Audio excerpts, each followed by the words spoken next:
Chapitre 15. Quelque temps après, à l'époque de la moisson des blés, Samson alla voir sa femme, et lui porta un chevreau. Il dit: Je veux entrer vers ma femme dans sa chambre. Mais le père de sa femme ne lui permit pas d'entrer. J'ai pensé, dit-il, que tu avais pour elle de la haine, et je l'ai donnée à ton compagnon. Est-ce que sa jeune sœur n'est pas plus belle qu'elle? Prends-la donc à sa place. Samson leur dit cette fois: Je ne serai pas coupable envers les Philistins, si je leur fais du mal. Samson s'en alla. Il attrapa 300 renards, et prit des flambeaux, puis il tourna queue contre queue, et mit un flambeau entre deux queues, au milieu. Il alluma les flambeaux, lâcha les renards dans les blés des Philistins, et embrasa les tas de gerbes, le blé sur pied, et jusqu'aux plantations d'oliviers. Les Philistins dirent: Qui a fait cela?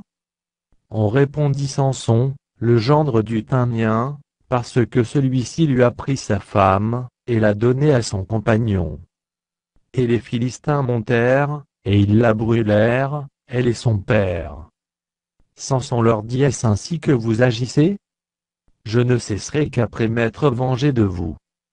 Il les battit rudement, dos et ventre, puis il descendit, et se retira dans la caverne du rocher d'Étam. Alors les Philistins se mirent en marche, campèrent en Juda, et s'étendirent jusqu'à Léchi. Les hommes de Juda dirent: Pourquoi êtes-vous montés contre nous? Ils répondirent: Nous sommes montés pour lier Samson, afin de le traiter comme il nous a traités. Sur quoi 3000 hommes de Juda descendirent à la caverne du rocher d'Étam, et dirent à Samson: Ne sais-tu pas que les Philistins dominent sur nous? Que nous as-tu donc fait? Il leur répondit: Je les ai traités comme ils m'ont traité. Ils lui dirent: Nous sommes descendus pour te lier, afin de te livrer entre les mains des Philistins. Samson leur dit: Jurez-moi que vous ne me tuerez pas. Ils lui répondirent: Non, nous voulons seulement te lier et te livrer entre leurs mains, mais nous ne te ferons pas mourir. Et ils le lièrent avec 2 cordes neuves, et le firent sortir du rocher. Lorsqu'il arriva à Léchi, les Philistins poussèrent des cris à sa rencontre. Alors l'Esprit de l'Éternel le saisit. Les cordes qu'il avait au bras devinrent comme du lin brûlé par le feu, et ses liens tombèrent de ses mains. Il trouva une mâchoire d'âne fraîche, il étendit sa main pour la prendre, et il en tua 1000 hommes. Et Samson dit avec une mâchoire d'âne: Un monceau, 2 monceaux, avec une mâchoire d'âne, j'ai tué 1000 hommes.